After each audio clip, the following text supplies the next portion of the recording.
Greetings, my name is Aranjan Lambangs. My daily devotion for today this is based upon this video series of Pastor Russell's 365 Daily Devotion. And our topic for today is Trusting in God's Love. John chapter 15 verse 9, As the Father has loved me, so have I loved you, now remain in my love. Our teaching, or first one, is the Father's love for Jesus is unbreakable.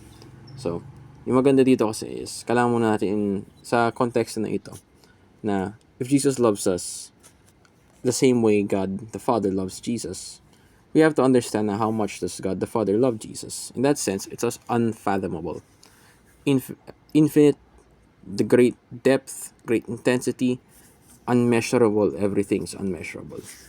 So, if we compare that as well in the sense na mabigay tayo ng halimbawa in terms of worldly or human, na we compare father and son, no?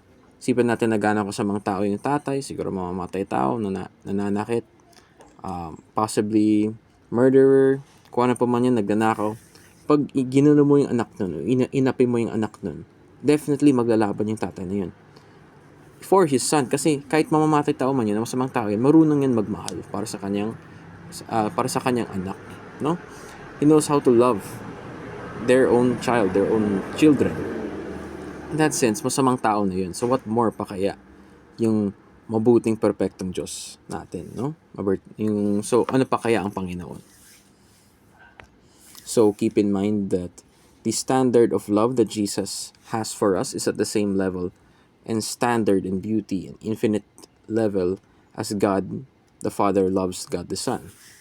So next teaching is Christ's love for us is also unbreakable. So if the love of the Father for the Son, God the Father to the God the Son is unbreakable, as such, yung love rin ng Panginoon nating Jesucristo is also the same for us, same standard, also unbreakable, also unfathomable, and also inseparable. So we must keep in mind that God's love is always secure, or yung pinaka-secure na love na pwede mong pag-asahan or rely on is the love from God.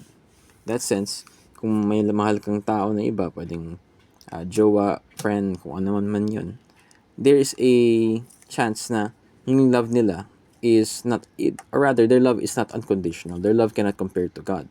In that sense, yung sa relationship, sabihin natin na ginaghost ka, na kahit sinabi nila mahal ka nila, pero di nila kaya magbago, or in that sense, or yung friend na mahal ka nila, pero biglang, pag wala ka ng pera, biglang nawawala. Madaming ganong instances na you are loved based on merit, or you loved based for other reasons, but not being loved as for you as an individual, as a sinner, no? As something dirty. So God loved us habang hindi tayo kaaya-aya sa no? Paningin ng Panginoon. We were dirty, we were sinners. We were kumbaga unworthy of love, pero we were loved by God. So, be secure in the love of God na alam na kahit ano man gawin mo, kahit ano man situation na kana sa buhay mo, you will be loved by God, and you are inseparable and you are unbreakable from the love of Jesus Christ. And lastly, our last teaching is we must remain in Christ's love. So, how do we remain in Christ's love? It's very simple, but also very hard to do. So, it is to be obedient, to have obedience in yung mga commands, yung mga utos ng Panginoon. Na by doing so, we remain in His love. Minsan na-expect natin na when we remain in God's love, it means puro blessings yun. No. Or rather, blessings can come in the shape of discipline. Kasi isipin mo sa punto na gagawa ka ng mali, o pagkatapos mong gumawa ng mali, dinadiretso na agad ng Panginoon yung landas mo, yung patungo sa Kanya, pabalik sa Kanya. So think of this as God's way of showing love to you na He wants you to remain in His love.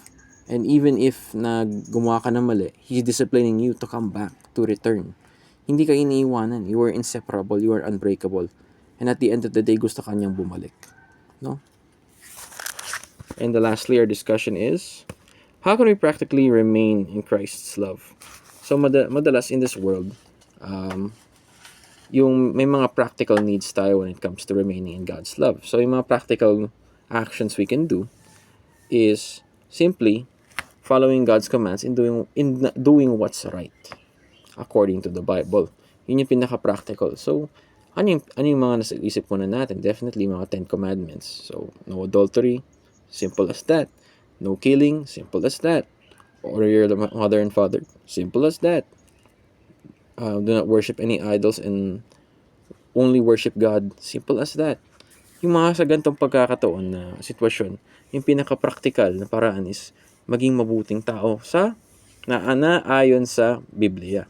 So do not kill, do not steal, do everything that you can to glorify the name of the God within the realms of understanding and reasoning of the Bible. So that's all. And or rather, let's bigyan an example. Yung sabihin natin na don't cheat, don't do anything rash, trust in God. Madaming practical things you can do to remain in Christ's love. But mainly, follow the commandments and follow the commandments of Jesus and in the Bible, or follow the commandments in the Bible itself, no? So yun lang, salamat sa pakikinig and mabuhay.